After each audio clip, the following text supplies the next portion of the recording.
Go. A lot of you may or may not know, but next year is the city of South Bend's 150th birthday.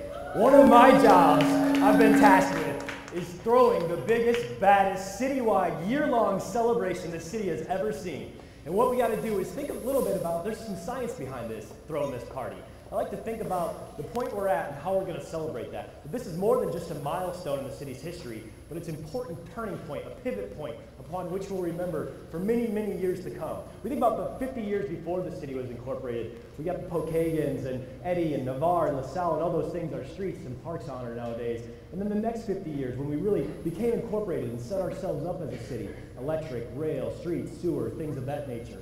Then the ensuing 50 years, where really peak manufacturing and South Bend came into its own in terms of Studebaker and South Bend lathe and things of that nature. Then the following 50 years, the 50 years we're out of now, that period of rediscovery, and how that's a pivot point. We're going to celebrate that and think about what the next 50 years looks like. Those 10-year-olds right now looking back when they're 60, what are we going to fill in the blank there? We're going to celebrate that in 3 ways next year. One is this promotional side of things. We've developed this logo. There's a team of about 130 people that have been working since February. We've got the SB150 logo with the river running through it, and that's kind of like a ribbon. The Potawatomis, one of the first names they called this town was Ribbon Town.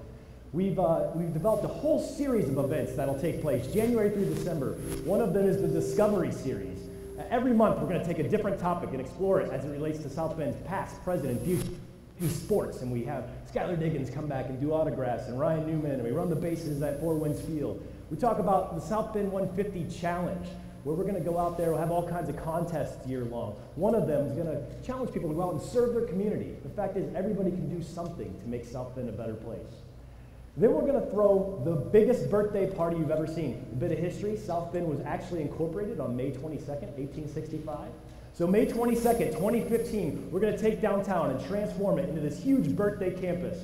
Hold on, let me tell you about it. We've got the main stage that's going to have this stage we're going to roll in. It's on a semi, nationally touring acts. We've got the Taste of South Bend with 80 different food vendors, fireworks. We've got a zip line going across the river. We're going to turn Jefferson Street Bridge into a garden for that weekend, sod it all over. The zip line's going to land over there in the Adventure Park in Howard Park. We've got climbing walls and go-karts. And we've got the Gus Macker basketball tournament we're bringing back for 1 year. We've got the Tech Hub that's going to showcase all the high-tech things happening in and around this community. We've got the Kids Zone with all of the bouncy houses you can possibly see in the county. We're going to take Memory Lane with a big Studebaker car show, and then go over here Artisan Alley and showcase all kinds of live and performance art. And then over there on the Century Center Island, we're going to have the wine and brew mixer, a kind of a higher end affair. That's going to be the birthday weekend celebration.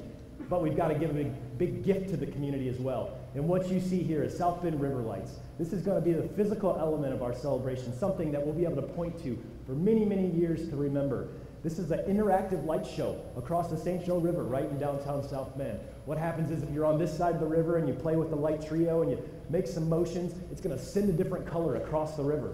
And then your friends that are on the other side can make some different motions, and it'll send another color back. And so during St. Patrick's Day, we're sending greens and oranges, and when Notre Dame wins, we're sending blue and golds, and when Notre Dame loses, we're going to shut it all off, and that's how it's going to last. That's going to be something that we can point to and say, look at what we did. And people from outside of here says, have you seen what they did in South Bend? Check that out. No one else in the world is going to have that type of element in their city.